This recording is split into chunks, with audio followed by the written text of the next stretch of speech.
Welcome back to Movie Recaps. Today I will show you a 2018 South Korean superhero film, titled Psychokinesis.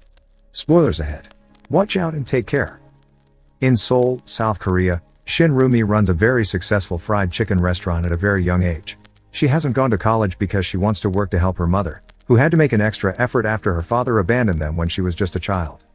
Rumi and the owners of the other shops in the neighborhood find themselves in trouble when a mob-run construction company, Taesan, buys the land and plans to demolish all the buildings in order to build a large shopping mall for tourists without compensating the small business owners in the process.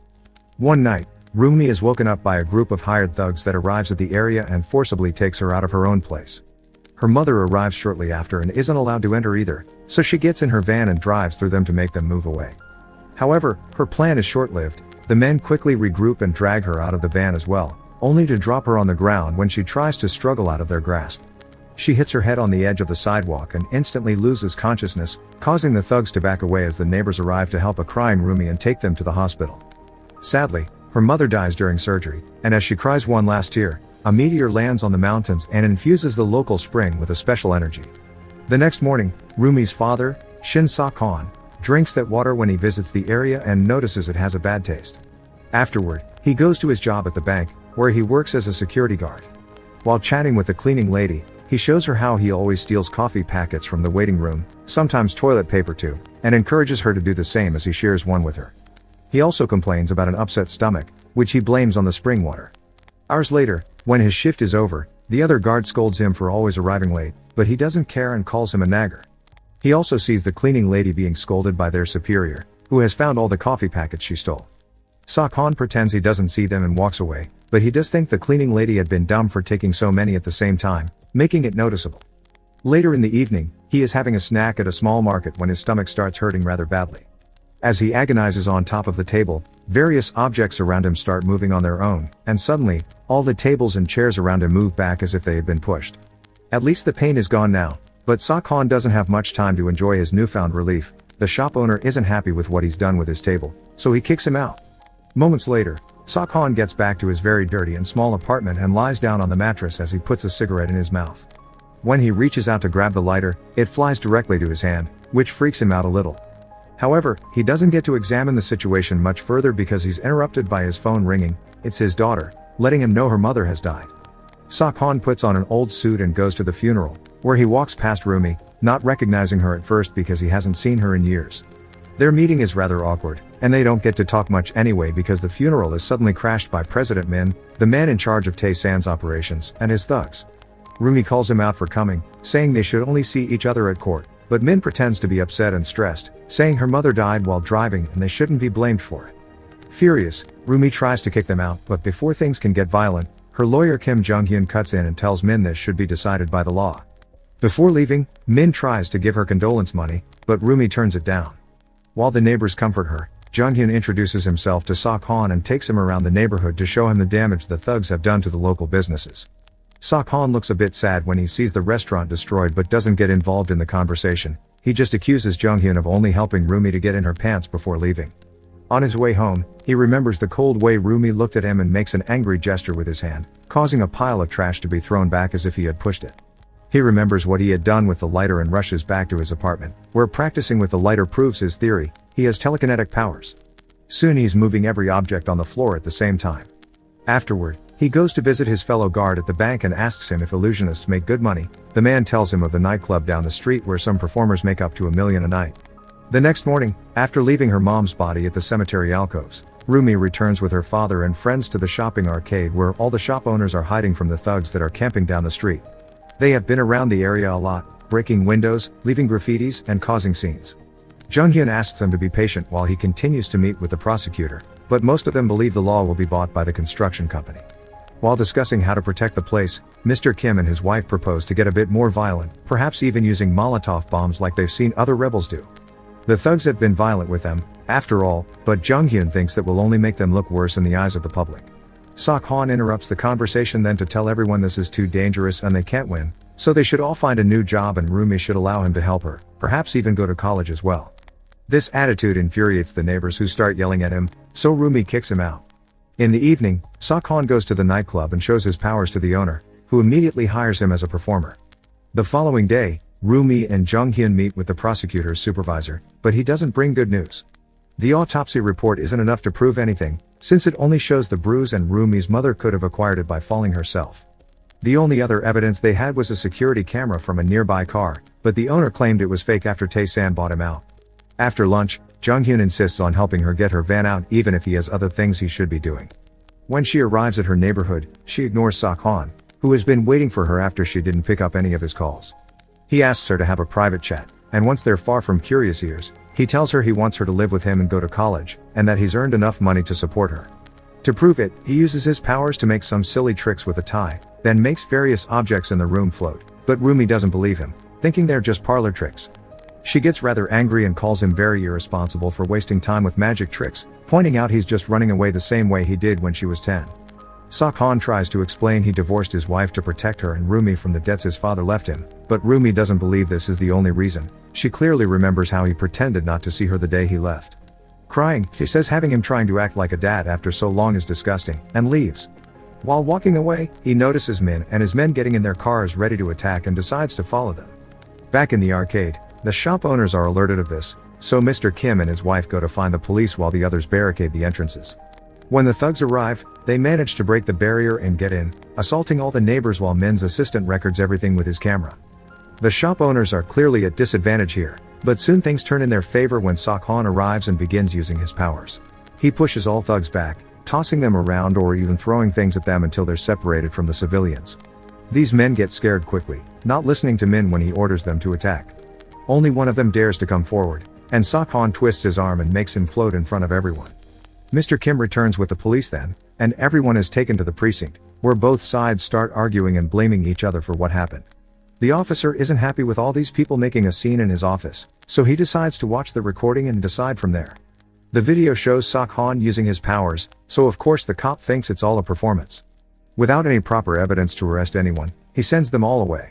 The shop owners show sad expressions at first, but as soon as they are far enough from the precinct, they start laughing and celebrating having finally won one battle against Min and his men, and they start gaining some hope now they have Sak-han on their side, even if Rumi doesn't look too amused by the idea of having him around so much. Later in the evening, the thugs that are camping outside the neighborhood see some trash floating around, and they run away when they see their car joining it. It's Sak-han, who is using his powers to create an extremely strong barricade around the market to protect the local businesses. When Jung-hyun asks him how he acquired these powers, Sak-han says he thinks they were given to him by his ex-wife so he could be a better father. Then, Jung-hyun tells Rumi that her father had only been against this plan because he doesn't want her to get hurt, and the reason why he gave Rumi a name that means lowly and weak is because of an old tradition that says ghosts would only take kids with noble-sounding names, not because he thought badly of her. Meanwhile, the men that had been camping at the market go back to Min and tell him they want to quit because they're scared, but he doesn't have time for them. He's worried because he's received a call from the company owner, who isn't happy with the lack of progress. The next day, Rumi gives an interview to a small local channel, hoping to get some support from the public, and reluctantly accepts to have lunch with her dad. She tells him he should see a doctor in case these powers are damaging his body, but he promises he is fine. At the same time, Min and his assistant are having lunch with director Hong, the owner of the company, who can go from nice and smiling to absolutely nuts in seconds. After discussing the food, she calls for her own thugs to come in and beat Min up while she records herself on the phone pretending she doesn't know these violent people and she's also a victim. This is a strategy her legal team provided so she doesn't get sued later. When they start discussing business, Hong reveals she already knows about Sak-han because she saw the video, and Min swears they could easily evict all the shop owners if it wasn't for him. Hong tells him this is something very simple that she'll take care of. Later in the evening, a recording of Sak-han using his powers appears on TV, and a so-called expert claims he's using special shockwave weapons given to him by North Korea. 48 hours later, two cops show up by the barricade to arrest Sak-han, since his bank employers accuse him of theft. Thinking it's just a misunderstanding that can be cleared up without causing a scene, Sak-han accepts to go with them, only to be handcuffed and kept in custody. Rumi calls Jung-hyun to ask for his help, and he promises he will be there soon before picking up another call with even worse news. It's the prosecutor, informing him that one of Tae-san's employees has turned himself in for killing Rumi's mother. This is all part of Hong's plan. They've paid off one of their men that was desperate for money to quickly close the murder case, then she's ordered Min to close his company and start another under a different name and draw up a new contract to legally demolish the local businesses. Hong uses her connections to gain support from the police, so after Sak-han is removed from the equation, a large group of officers arrives at the market, led by Min and his thugs. Jung-hyun calls Rumi to tell her all of this and asks her to run away, but Rumi hangs up on him after expressing her wish to fight until the end. Meanwhile, Hong visits Sok-han at the precinct to make him an offer. He should work for her and her company, or she'll release a statement that marks him as dangerous for the public. She also jokes about a hidden option 3, being him actually going out there and winning the fight, which she thinks is impossible. Hong says she'll give him some time to think about it before giving him her business card and leaving.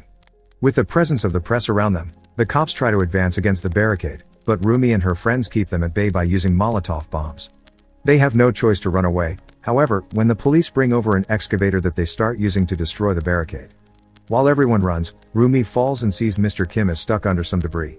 She goes to him and helps him get out at the same time the barricade explodes, pushing them both away from the area.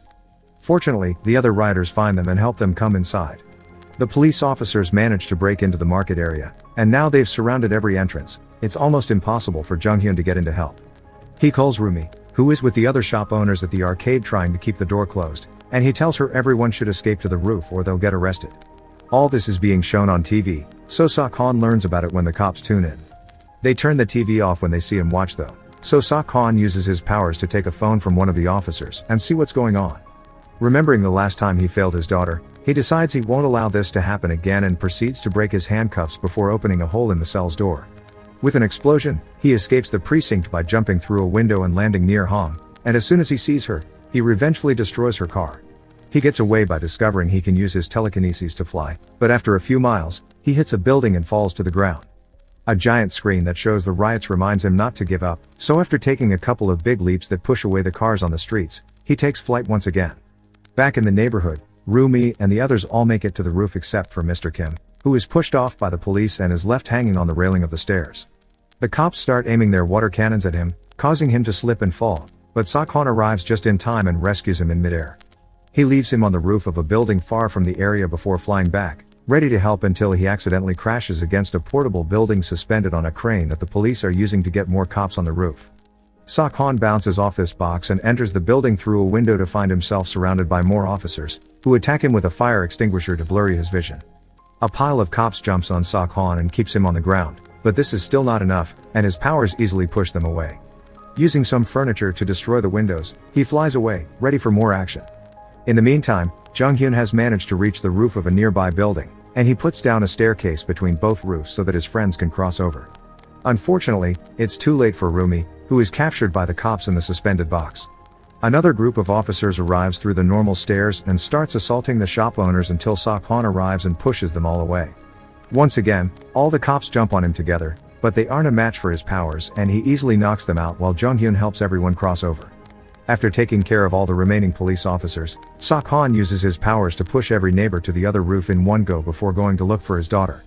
The suspended box starts losing stability, but Min tells the cops not to be cowards and stay there to arrest everyone. The crane suddenly hits a building by accident and one of the box suspenders breaks, causing an officer to slip out, only barely saving himself by holding on to the open door.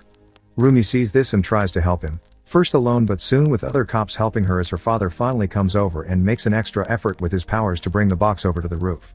When the portable building lands, the shaking makes Rumi fall, but Sok-han doesn't hesitate and flies after her, rescuing her right before she hits the ground.